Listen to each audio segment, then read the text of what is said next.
The experiencer of contact with non-human intelligence is the key that will open the door to understanding what is consciousness and what is the relationship between consciousness and contact with non-human intelligence.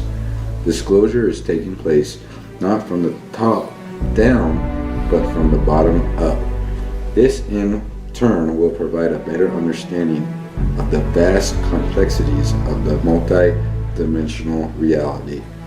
The scientific community believes that they have a firm grasp on scientific principles, but in fact, we know almost nothing. We know the equivalent of 1 grain of sand in the entire beach.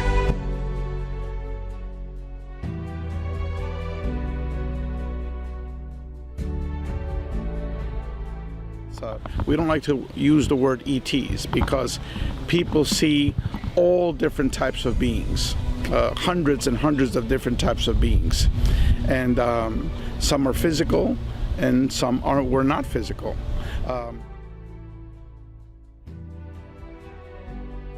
Was that we're dealing with a phenomenon that's multidimensional. Okay, it's not a physical 3D reality. It's much more complicated than that. So, and that this phenomenon is associated with, not the same thing, but associated with near-death experiences, out-of-body experiences, ghosts and spirits, and a whole array of paranormal phenomena. Okay, so we know that we're not alone in this universe, definitely. Secondary, many people saw lights in the sky or they had something unusual experiences. So we know that we don't know who are they, but they are here. Yeah. They're visiting us. Why? Well, that's the $1,000 question. I can give you what the experiencers are telling us. We spent a year developing questions, okay? And we came up with 3 surveys, hundreds of questions. Eventually, over 4,200 people took our surveys, and from over 100 countries. And Bulgaria was one of the countries. Really? Yes, correct, for English language survey. So now, in terms of answering your question, your very specific question, we had numerous findings from our survey, okay? One was what people were telling us, okay? If people are interested, I can give them to them for free, chapter 1, which is 120 pages. That will tell you in that free document what people were told by the ETs, okay? The main common, several main common areas. One is that we are slowly destroying our planet. Okay, and that our planet might not survive, that we need to change the way we view our planet. Is that true that we have only 100 years to resolve this problem? No, that's a scientific question. I don't know, okay. And most scientists don't know that. But most scientists that study climate change, at least from anybody else, you or anybody else that's researching this, they know that we are in very critical stage here. So one of the main messages was the ecological messages, okay? And that's very, very consistent. We're talking like, maybe 80% of the people that have had direct contact with non-human intelligence receive that information. Number 2, the second major thematic topic area is the issue of spirituality. They were told that we humans are barbarians, okay? That, for example, in the last century, humans have killed more than 100 million humans. And that's through wars, that we are, very, very primitive, that we need to change, that we need to become more loving, okay? We need to become more loving, and we need to become more spiritual. Those concepts, it's all part of one. We need to change. That is the point of all religions in the planet, but looks like that is not very helpful. Well, they never mention religions. I mean, because the whole religions, they preaching for love, to like each others, but for all these years, looks like that is not helpful. I think with your statements, there's half truths and half not truths. Okay. For example, right. many of the religions say we are the religion. Oh, okay. Okay? Yeah. If you don't follow my religion, you're going to go to hell. Yeah. No matter how good you are. Okay? Right. So all the religions have that type of that type of perspective. But the basic thing is the law. Yes, correct. That's the contradiction in man-made religion. Yeah. Okay, the contradictions. Okay. That love is really the foundation for all of this. Yeah. But what people are receiving, for example, what in near-death experiences, as well as with UFO contact experiences, and as well as out-of-body experiences, when people don't understand that many of the out-of-body experiences involve communication with non-human intelligence. Okay, that's something that a lot of people don't know, but it's extremely common and extremely widespread phenomenon, out-of-body experiences. And if your audience members don't know, I could try to talk a little bit more about that later on. But basically, in all of these different near-death experiences, out-of-body experiences, UFO, people are getting the same messages. So when people return from a near-death experience, for example, let me give you an example of a near-death experience for the audience members that do not know what that is.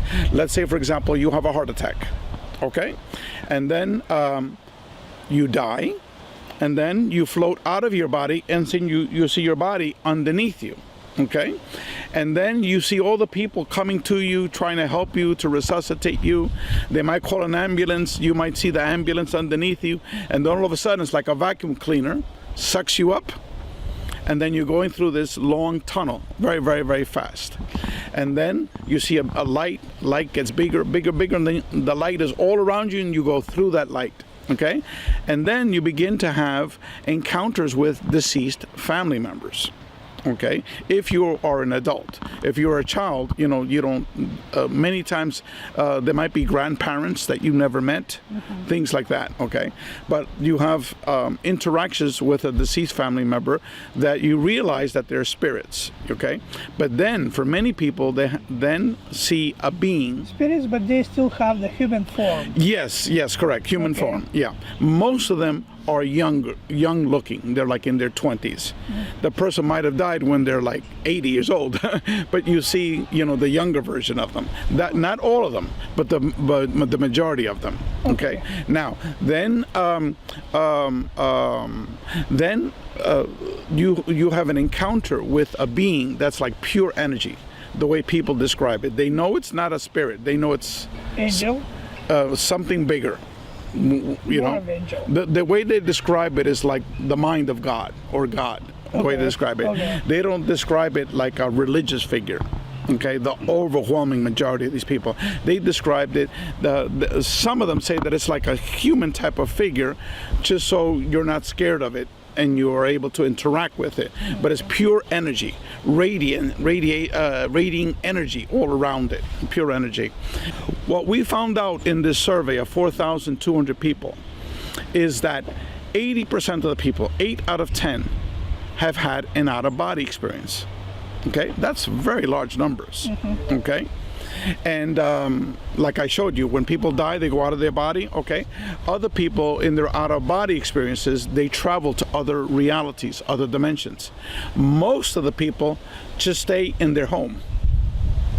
Some around their house, the house next door, around in the neighborhood, because they're scared.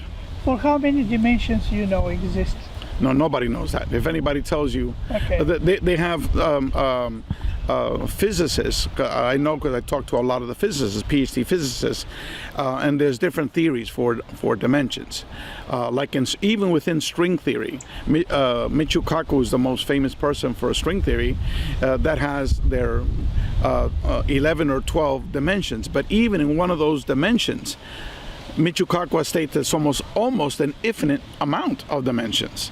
Okay, even in one of those realities. It's not easy to catch up in the human mind. No. Well, on that topic, we're talking about a lot of different things. Let me just interject here for your audience members, okay?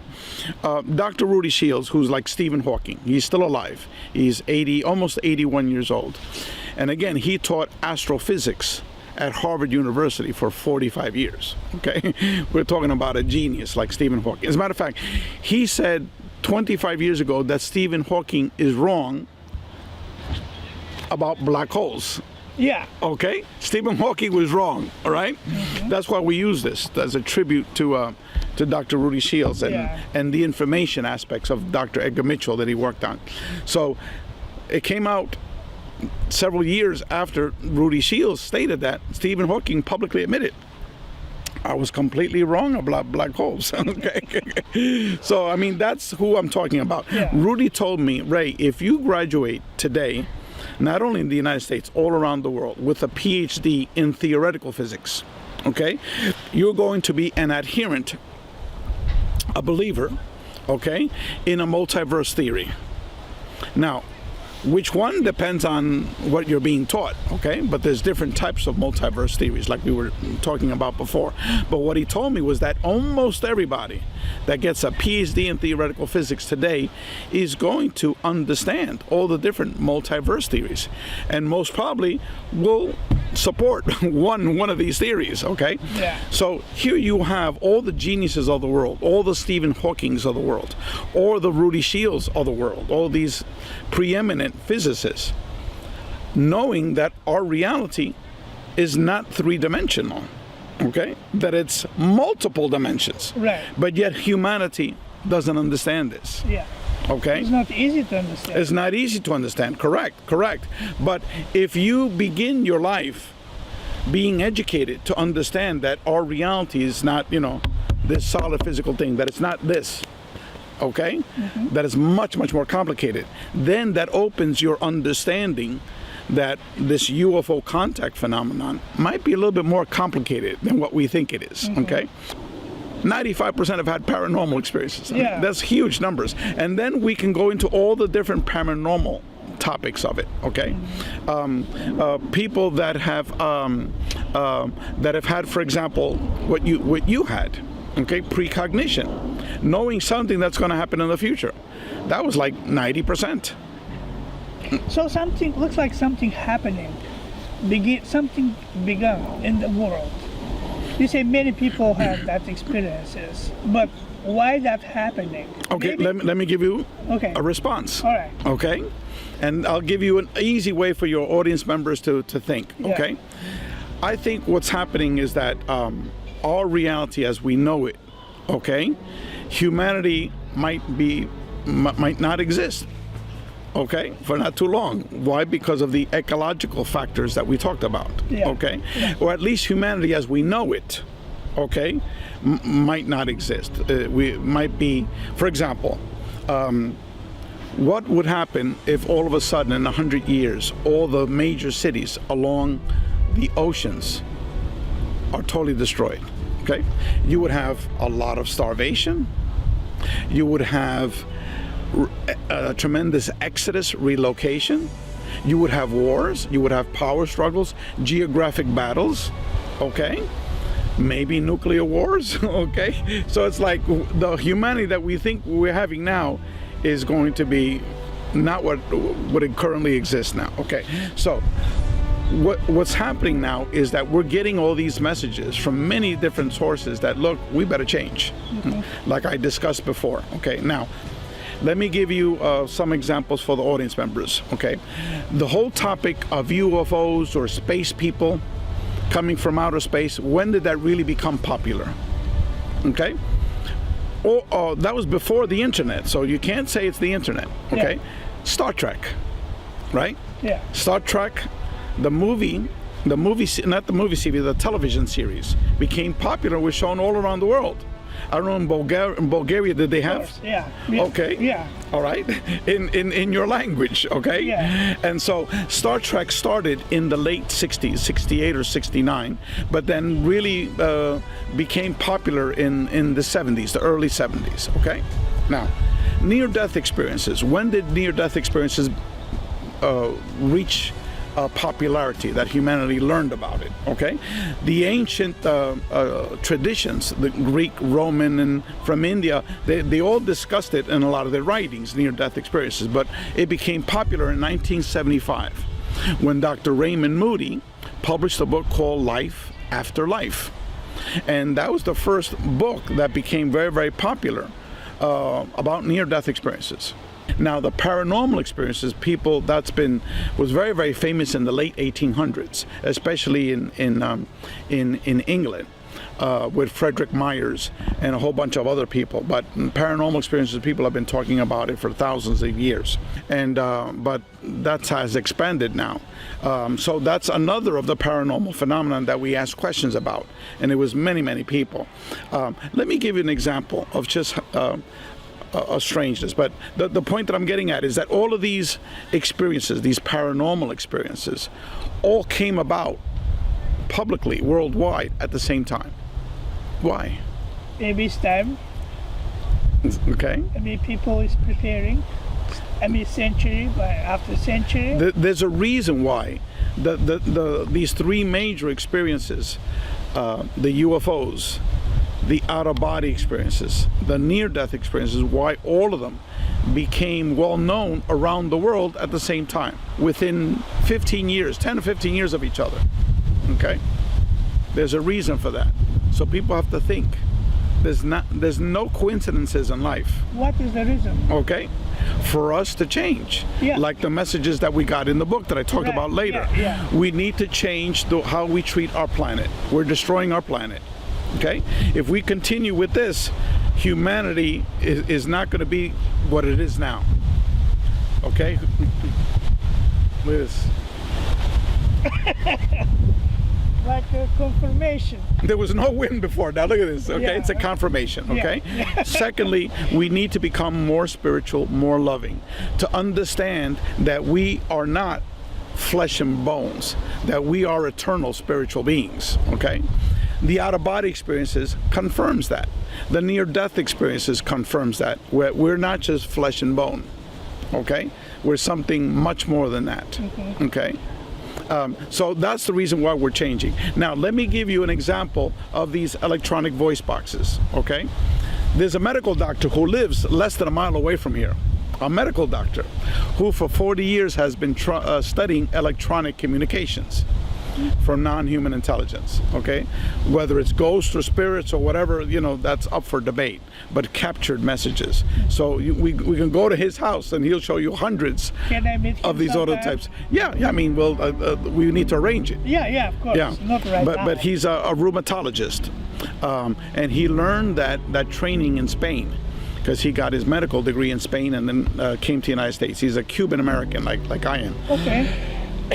Anyway, let me tell you another story of this major ufologist in Chile, in South America. Okay, he's probably the most famous ufologist in Chile, and one of the most famous in Latin America. What is it? Rodrigo Fuensalida. So Rodrigo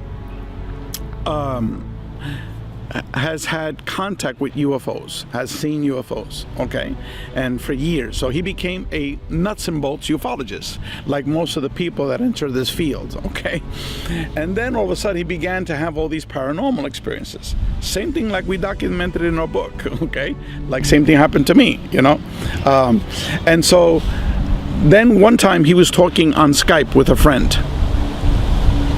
Most of the people here have used Skype or know about Skype, okay? Yeah, of course. And then all of a sudden, a friend of his that has died less than 2 years ago, a young female woman, jumps on the Skype conversation, okay? Obviously not through video, but through audio. And I said, how clear was it? She said, Ray, it was like crystal clear. It's like she's on the other side, okay? And then they had a 2-hour conversation. With her? With her. Okay? And what she say for this world? Well, you have to interview Rodrigo, okay? But it was like he said, we're out for 2 hours. Then he said it happened like 4 more times. Yeah. Okay? One other time, I forgot how long it was. Maybe like 15 minutes. Another time it was much shorter, 5 minutes. Then like just a couple of seconds, things of that sort, okay? She just came. Out of the blue. Out of the blue. Okay? That she's well. Not to worry. Tell her family. Tell my family not to worry. I'm fine. If people knew that, maybe they're not going to suffer too much when someone lost someone very close. Correct. family. Correct. Like when my father died. Yeah. Okay, he was suffering. Okay, the last month it was hell. You know, his physical body. It was horrible, horrible, horrible. Okay, so when he died, I was happy Because you know. because I know where he went. Yeah. Okay, and he already had a near-death experience. Yeah. Okay, Yeah. but he wasn't physically. He wasn't suffering. Okay, and so, and I also have read up all the literature on near-death experiences, on post-death communications. So I you know, you become educated to these things. Can we, I'm sorry to interrupt again, what we can say to all these people who is watching right now, the people who lost very close, I mean father, mom, brother or sister, what we can tell them to be more, I mean it's normal to suffer for losing someone, but Sure, that's the part that hurts. Yeah. Because he was my father. Exactly. So it's not like I was happy that he died. No, you know. Yeah. I'm very sad because it was my father. Of course. Okay, but I know in the long term, you know, he's fine. He's Yeah. okay. He's a spirit. So what I would tell these people who have recently had a deceased relative, a child or a parent or brother or sister that has died, if they do speak English, I don't know in Bulgaria, you know. that will be with subtitles. Okay, but at least in English, you type in on YouTube, you type post-death communications. Okay, we went to Oklahoma to interview a medical doctor, a pediatrician. Okay, she has seen 12 UFOs. The same time? No, different times. Okay, 3 of these UFOs were like right on top of her. One time, it was she called it like a manta ray. Manta ray is almost like a triangle. I don't know how you could translate that in Bulgarian. Okay. You know, a manta ray, huge. She said it was like more than a mile wide. At night, that blocked out all the stars. You couldn't see the stars because this craft, It's massive. massive, okay, went right over her and her husband. Okay, so she's a pediatrician, a medical doctor. Did they Okay, film it? huh? Did they film it? No, as you know, whatever this intelligence is will not allow you to film us True. up close. Sometimes they allow. Excuse me? Sometimes. You showed me an up-close film, okay? Like the UFO that I called down was 30 feet away from me. It was the size of a small football stadium. Yeah. You told Okay. Me. Yeah, told me. Everyone had a cell phone. Yeah. Everyone. But No one took it. Why? because maybe you don't think about No. filming right now. It's more complicated than that. Okay. We're changing subjects here a lot. Yeah. But basically, the reason is that people don't understand what this intelligence, they're able to get into your mind. They're able to extract information back to them about you, all of your life, all of your thoughts. And at will, they're able to put thoughts back into you. Okay? That's what people don't understand. Yeah, of course. Okay? All right? And so, It's not easy. yeah, but this is, for example, a CE5, right? A common term. I prefer the term HICE, Human Initiated Contact Experiences. In English, it's HICE. Okay? Why? Because that's what it is. It's a human being that's initiating the contact. Okay? Human initiated contact experience, right? Now, commonly called CE5. It's happening all over the world that people are doing this. In 15 minutes, there's a UFO. 20 minutes. Okay? Now, the debate now is, are you creating that through your mind because of our multidimensional reality, or is it some non-human intelligence in some other universe or reality? Or maybe you open portal or kind of. Well, that's the external idea. But let me finish the medical doctor, and then we could touch upon that. Okay. The different theories, okay? This medical doctor, 3 times when she was with her husband, she saw UFOs, okay? Not far away, okay? One time, right above her, at low altitude, that she was able to see all the underparts of the UFO, okay? She's also had 2 major near-death experiences. One was about 6 years ago, and she's 62 years old now, okay? And she's writing a chapter in our book, okay? 2 out-of-body experiences. She's had 3 experiences with Sasquatch. How do you translate Sasquatch in your language? Something like Bigfoot. Like Bigfoot? Okay. Kind of. Yeah. It's Okay. the same thing, people calling it different things. Okay. One time, right on top of her. Okay. And another time, maybe at like 10 meters, the distance, okay, from it.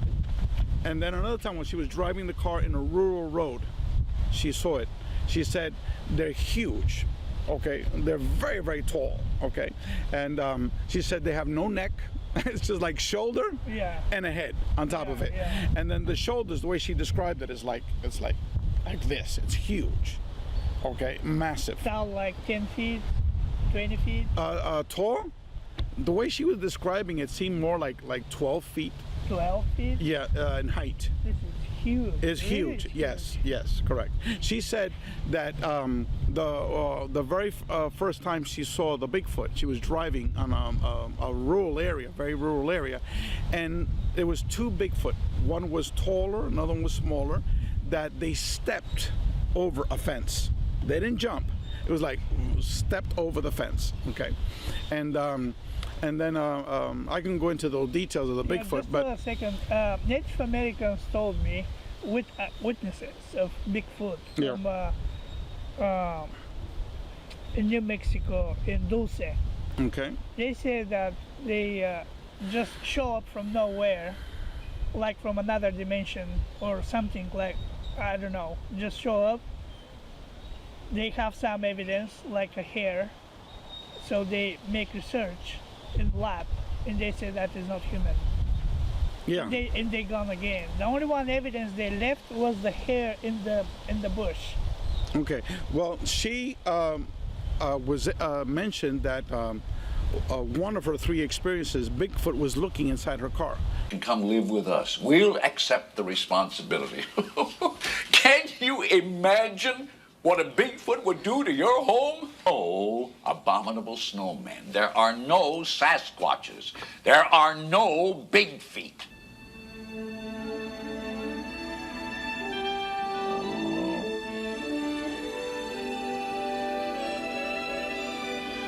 Oh, Lord. Like looking like this. She had left the car open. This is when it was like 10 meters away, okay? And then it turned around, saw that she was there because it must have heard her walking. And all of a sudden she said it like ran like super fast, and jumped because there was like a ditch and you had to run into like the woods. There was like maybe 4 feet to jump to get into because they had dug the road lower and then a ditch so the water can run, you know, like with a tractor, you know. And so she said that it just jumped like super far and then ran like maybe about another 10 meters into the woods and then it disappeared. Okay, but she described the anatomy. Yeah. She, as a physician, she described all the muscles that were moving, how it was moving, and this muscle and that, the muscles and the trapezoids in the back, the whole thing. She said the hair was like a shaggy dog. Like, you ever seen these dogs that have very, very long hair? Yeah. She said that's how the hair was. And she said it was meticulous. It was like very groomed, you know? Very elegant. The one time that she was close to the Bigfoot, she smelled it. It was like a horrible smell. To me, my personal experiences with the field of ufology, and I'll be very blunt, for a lot of people that might be going to your future conference, to me, the field of ufology is, how should we say, how could you translate this? A cesspool? Okay, were you in the rural areas where you go to the bathroom in the rural areas? Okay. Yeah. It's a cesspool of misinformation and disinformation on purpose. Okay? Yeah. So people are not getting true and accurate information about what really is going on. And internet is the same. The internet is the same thing. The internet is even much worse. Why the contact was made, I mean, first kind, second, third kind, whatever, fifth kind, in South America is all contacts is positive in South America. The vast majority, yes, correct. Yeah. And why people in North America? Okay, let me tell you my hypothesis. Okay. I can only give you my hypothesis, okay? In South America, people did not read the English trash of Bud Hopkins and David Jacobs, okay? So they weren't biased. They weren't tainted with that misinformation, okay? What it was in South America was people talking about their experiences, like our book, okay? Yeah. And then people would go with cameras, they would film someone having these experiences, okay? Now, what you get in South America, just like we got in our surveys, is that people, what we found out was that in the very beginning, 37% of the people viewed their experiences as highly negative, as traumatic, which is natural, okay? All of a sudden, you're vacuum cleaning the floor, like Barbara Lamb, a very famous researcher, okay, from California, and this 9-foot-tall reptilian appears right in front of you, okay? Has the body of Arnold Schwarzenegger, okay? Even bigger, the body of a crocodile, the head of a lizard, and the eyes like a cat, okay? So what's the first thing you're gonna do? You're gonna piss in your pants. Definitely. From being scared, okay? Now, Barbara Lamb did not, because she's used to this, because she's spoken with thousands of people that are having these experiences. Different species? Different species, okay? She's spoken to thousands of people that have had these interactions.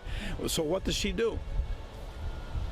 I'm not afraid of you, okay? Why are you here for? Okay? And they began to have a telepathic communication because she wasn't afraid. But the whole point that I'm getting at, okay, is that we analyze through data, through scientifically derived data, because there were many PhDs involved in this research study, okay? And what we got was the truth, not the bullshit, okay? Now, what happened with these people that are having these experiences, initially 37% viewed it as negative, but over time, they be having other experiences, okay? For example, the people that had like an abduction experiences, that was only 1/3. That's it. 2/3 of people never had an abduction. Yeah. Okay, 1/3. Now, out of that 1/3, 70% now call themselves contactees, not abductees. You know, contactee is highly positive. Why? Because in the beginning, they might have been paralyzed. They woke up like on a table, and these little tiny creatures, you know, the grays, little grays were examining them, that sort of thing, okay? Yeah. But the people that only had 1 or 2 of those type of experiences, they remain negative and traumatized. But for many people later on, all of a sudden, they got to go on a UFO. They got a tour of the craft. They got to drive the craft. And you know how you drive a craft? We have with your mind. We have experience with this in Bulgaria. Okay, no, I mean, we've had hundreds of people. I have a young man. Well, he's just one out of hundreds of people that took our surveys. Yeah. They got a tour. Here's, you know, you want to go to the bathroom, go here. You know, you want to eat, here's this, you know, the tour of the craft. Right. And then on top of that, many of these people, I think it was like over 200 people, got to operate the craft. They said the way you operate the craft is... The humans? Yes. The way you operate the craft is... With the mind. With your consciousness, with your mind. Put the hands in a special place, or just sit in the chair? Well, depends the people, what they tell us, you know. Okay. Now, what also they told us is the actual craft is a live being. Yes. It's live and conscious. Right. Okay? So, why? Because you can actually... communicate with the craft, people don't understand. What you're seeing is sort of like a holographic projection, okay? That is both physical and non-physical, okay? The craft can change shapes, sizes. What my wife saw inside her house was a little craft. Yeah. And she still says there was little people in it, okay? So you can, because remember, when you're manipulating space-time, size and shape is all changed. Okay, so that's how complex this phenomena is.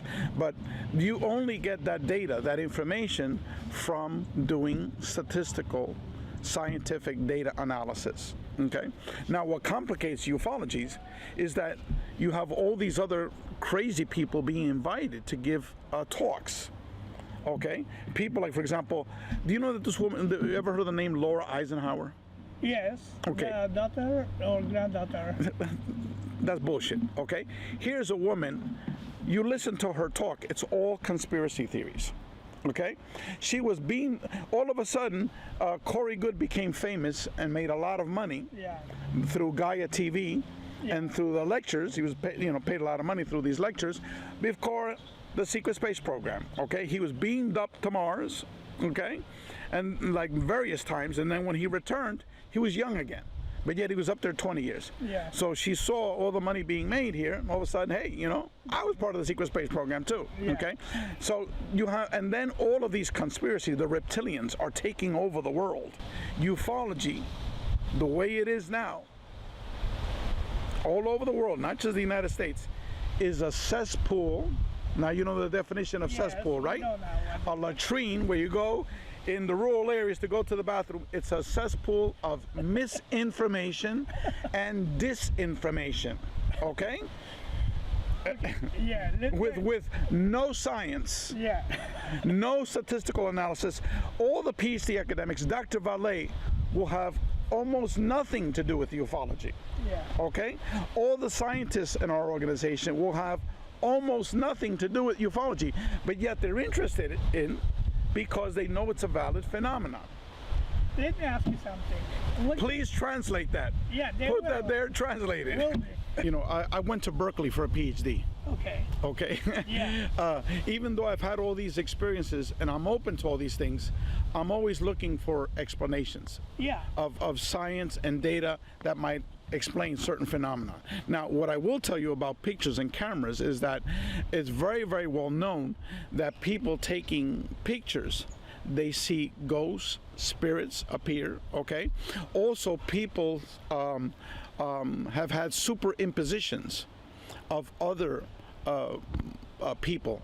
For example, there's a man in the Netherlands, very famous man. I forgot. He has I forgot his exact name. Okay. But you go out with this man and you give him your camera, and all of a sudden you'll see pictures superimposed on top of each other. Like, for example, Albert Einstein would then come out, like in the picture that you're taking. Okay. Now it's not his camera. It's your camera. Okay.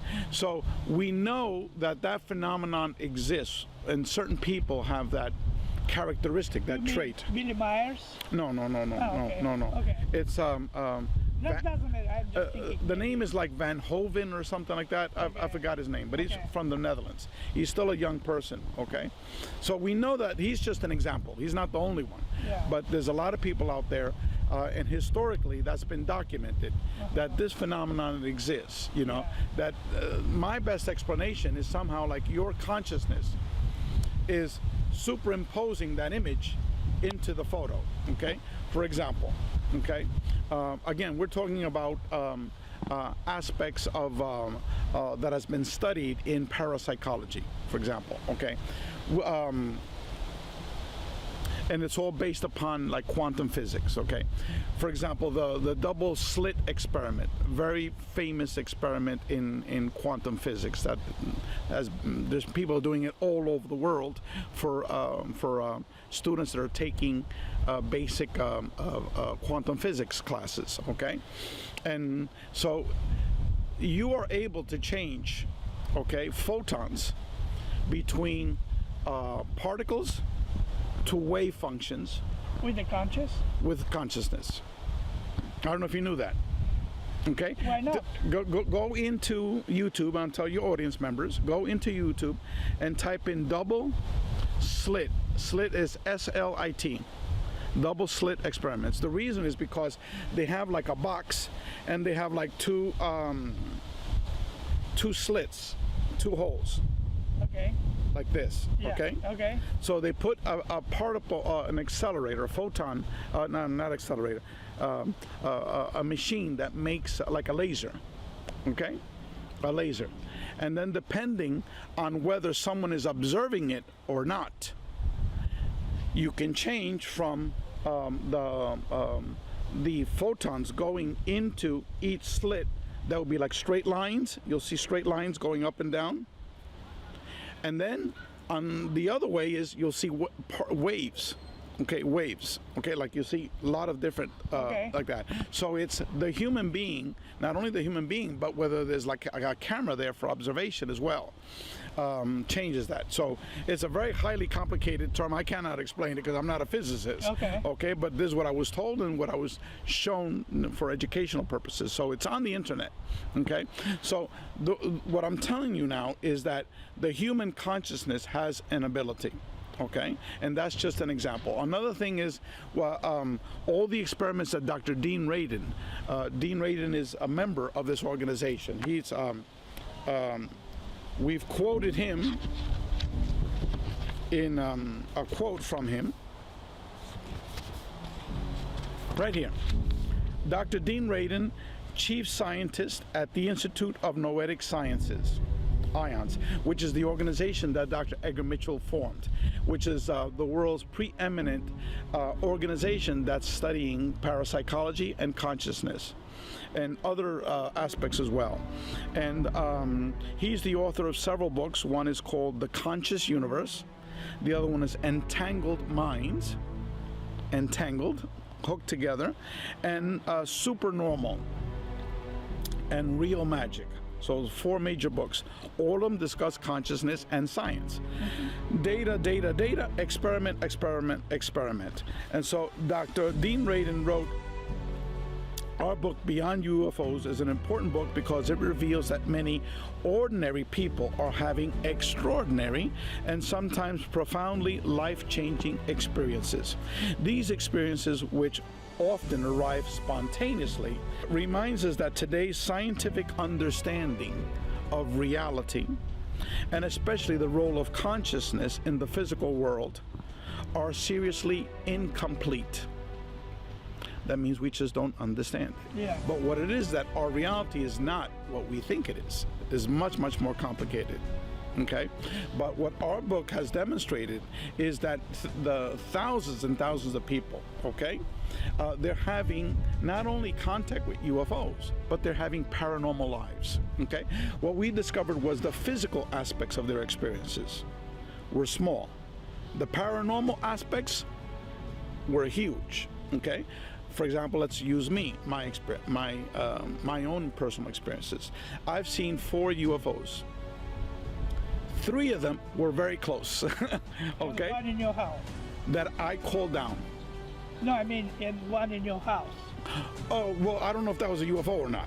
That what I saw, my wife saw like a little UFO. My wife. Yeah. Now, what I saw after my wife disappeared with my dog in front of me, and I was. And right before I was put to sleep by this intelligence, I saw what I call an energy being. Yeah. It was a form of pure energy, like this wide. Like a human or? No. Let me describe. It's like a rectangle. Rectangle shape. It was like this wide. Okay. Maybe this height. Floating 4 feet off the ground. Okay. Multiple colors. And it was all waving like this. Multiple colors. And it was semi-translucent. Okay, now whatever this intelligence was, it totally controlled my mind, because my wife had disappeared right in front of me, and our dog, the dog that we were going to be euthanizing, putting to sleep later that afternoon. Now what happened was the day before at night, when 8 o'clock my wife came in, she had just come from church, praying for 3 days in a retreat. The retreat was a prayer retreat.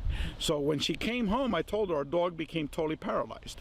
And before, she was very, very sick. She had like an old lady, 90-year-old lady, very bad arthritis, you know.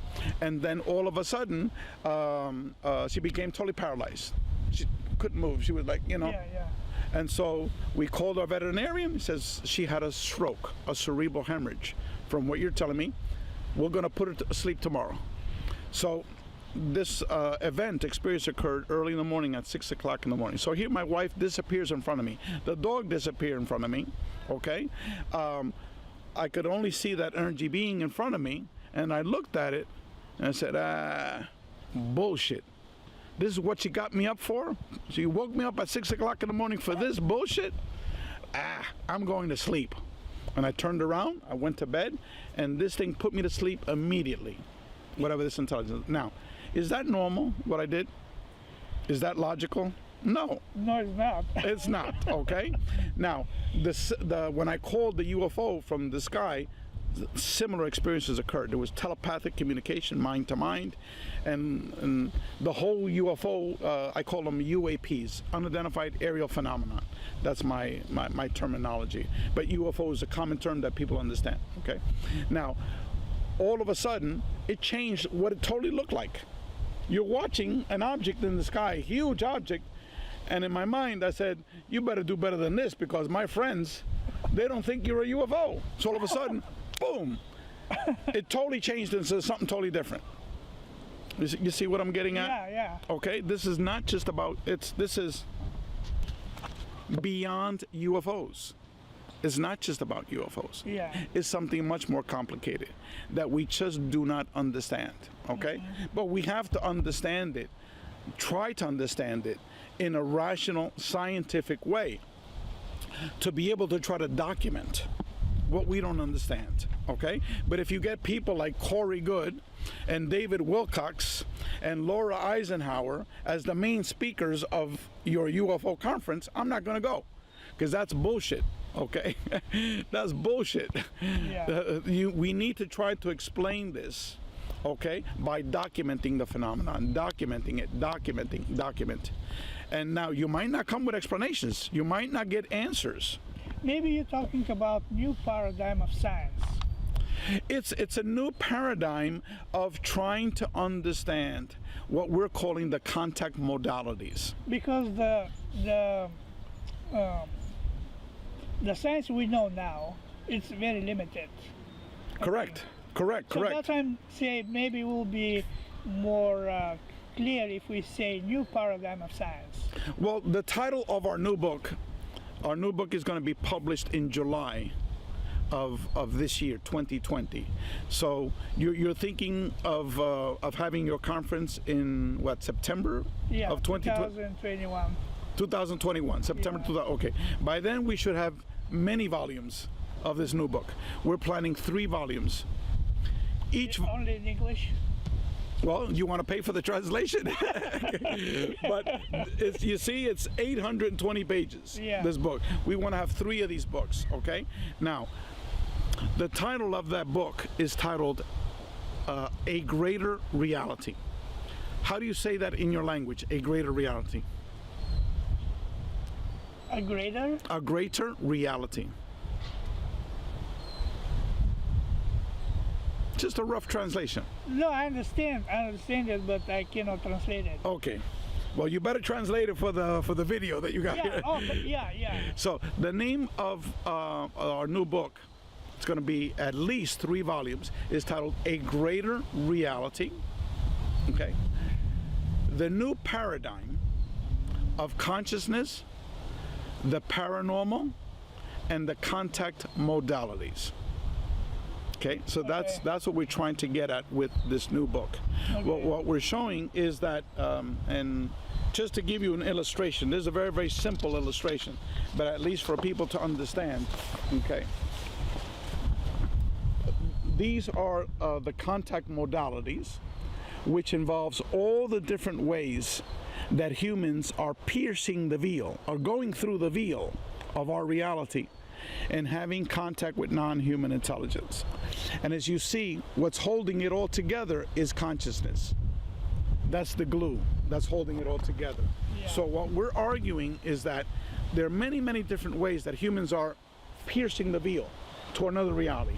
Our reality, you could think of it like a membrane, like a wall. Humans are going through it into another dimension and having contact and communication in many, many different ways. Also, ghosts and spirits, okay? People are seeing ghosts and spirits. People are communicating with them. As I said, go to YouTube in English, if you understand English, type in ghost and spirit communications or post-death communications. That's after someone dies, yeah. Our relatives come back to you and tells you, I'm okay, I'm fine. So these are just a couple of examples of the many different ways. Psychedelics. People take ayahuasca. They take the mushrooms. In Spanish, it's hongos. I don't know in your language, these mushrooms. They're called psychedelics, okay? You take this, it's like all of a sudden you go into another reality. And there was an academic research study that Dr. Rick Strassman, who's a medical doctor, a psychiatrist, did in the United States. Now, I think almost 20 years ago. And he did a study of DMT. DMT is the psychoactive ingredient in ayahuasca, okay? Which is, ayahuasca is a mixture of two different plants that you cook up mainly in the Amazon region of South America. Yeah. And now it's like industry. People go to the Peru, Ecuador, and Brazil to do ayahuasca. Okay, so he did this 20 years ago before it was commonly known. Okay, and what he discovered was that 50%, half of the people in his study, had communications and contact with non-human intelligence. Okay, many of those people, when they take ayahuasca in the jungle, for example, saw a UFO. Okay, let me give you an example of someone that I know, a friend of mine. This person was studying to be a PhD in chemistry. Okay, highly intelligent person, knows chemistry extremely well. Okay, major UFO contact experiencer. Okay, has seen UFOs many different times, and the type of being that he was interacting with were called the mantid beings, which are like the insect type of beings. Okay. And so he was always scared from that because of what it looked like, you know, physically to him. And so him being a chemist, okay, he learned how to make ayahuasca. And then what he did is he made it into a powder. He ground it up to a powder, and then from the powder, he made it so you can inhale it. Okay, yeah. So you just breathe it in, and so that it's not like smoke. There's no smoke. It's like pure air. Okay, well, not only he, but many other people that I spoke with that are UFO contact experiencers tried this with my friend. He's not in the United States. He's in another country. Okay, all of a sudden, it's a big group of like 10 or 11 people are doing, you know, the ayahuasca, right? And everybody sees a UFO right above them. Okay, everybody, not just one person, everybody. And I've heard many of these types of stories. Now, what can be possible explanations for this? Open mind. Because what the DMT does, it opens your mind up to another dimension, another reality. You are piercing the veil. And as you're piercing the veil, somebody over here might be listening, okay? Yeah. Or you are creating this. Do we have a company now? What now? Do we have a company? A company? I don't know. I'm not one of these people. I'm not there's different scientific terminology of people who have these abilities. Okay, it's not just a psychic reader, you know.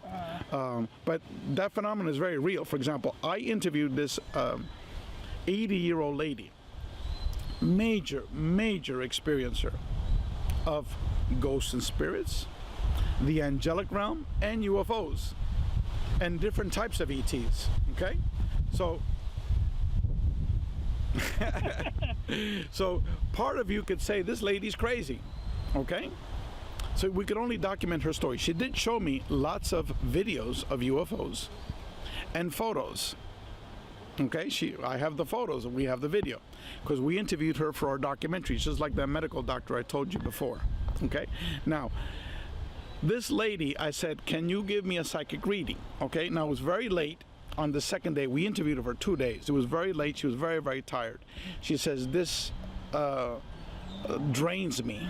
Her, you know, she's very tired, you know, but she said, I'll try. Okay. I said, well, can you read my wife, my daughter, and my father who died?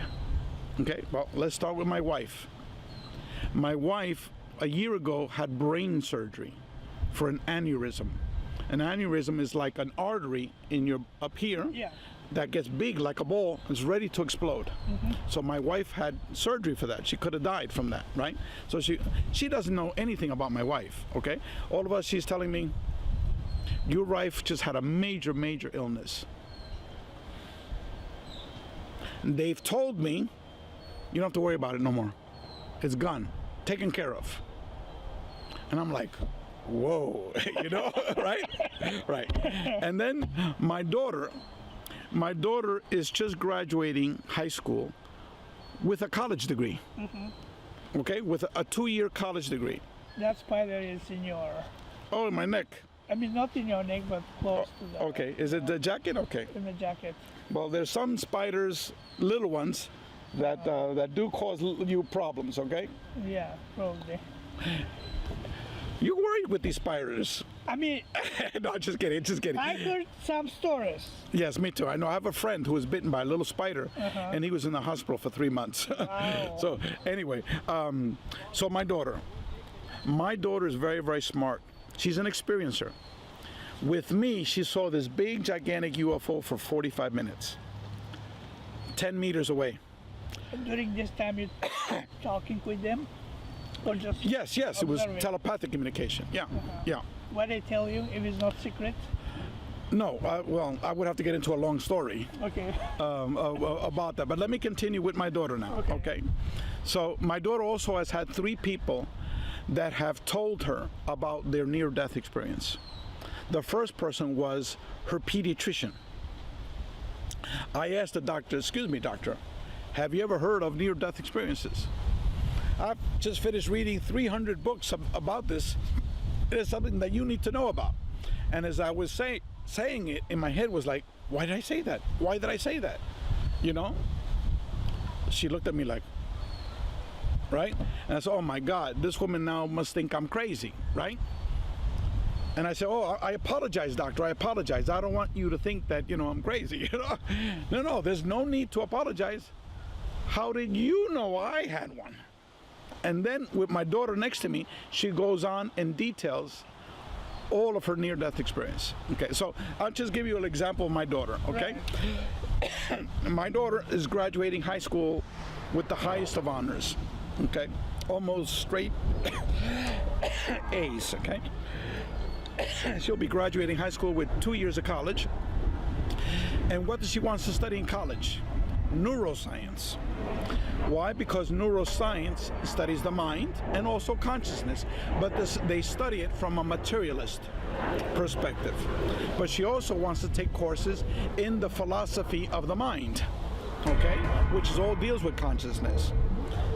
Because she said, Daddy, I want to study consciousness, but I want to explore all aspects of consciousness, okay? So anyway, and she wants to be a doctor, a psychiatrist, a medical doctor, right? So here I go to this old lady. She doesn't even know I have a daughter, all right? So she says, your daughter? Science. I see lots of science. She goes, very, very smart. Very, very smart. But very loving. Very, very, very loving. She's going to be a healer. She's going to heal thousands of people. And I'm like, how does she know that? These things exist. Now, can we explain it? No, not yet. Because we just do not understand space-time. Okay? And can I tell you a little story about Jacques Vallée? Yeah. Okay. Jacques Vallée, to me, and Dr. Edgar Mitchel were the 2 most respected people in the field of ufology. And Alan Hynek towards the end of his life, because he realized it's not just nuts and bolts, okay, it's also psychic, okay. Jacques Vallée was interviewed about 30 years ago on this TV show called New Thinking Aloud. And the person that interviewed him is a member of our organization. His name is Dr. Mishlove, M-I-S-H-L-O-V-E. Okay, Jeffrey Mishlove, Dr. Jeffrey Mishlove. So he received a PhD from Berkeley. So Berkeley has the most Nobel Prize winners in the world. So, and that's where I went to study for a PhD. Okay, so he interviewed Jacques Vallée, and Jacques Vallée had a background in astronomy, and then later on he was one of the inventors of the internet. Okay, and then but yet more for our purposes of discussion, he's been studying the UFO contact phenomenon since the early 1960s. The early 1960s, and he has a totally different perspective, and he's written, goodness, more than 20 books now on this phenomenon. Just look up the name Jacques Vallée. If any of the people in Bulgaria has seen the movie Close Encounters of the Third Kind, okay, there was a Frenchman in that movie. Supposedly the world's leading authority. That's him. That's Jacques Vallée. Okay, they made that role, that part, because of Jacques Vallée. Now, that movie is 20 years old. It is. Okay, so that's how famous Jacques Vallée is. He's still alive. Okay. Now, Jacques Vallée has the same philosophy as we do, the same exact philosophy. Okay. Now, in this interview that was 30 years ago, Jeffrey Mishloff asked Jacques Vallée. She says many people are having these contact experiences with these little creatures. People call them the grays, the small grays. Okay. He says, do you think that they come from another dimension? Right? So Jacques Vallée, very smart man, doesn't answer him right away. He hesitates. He goes, what I think is that we just do not understand space-time. We do not understand space-time.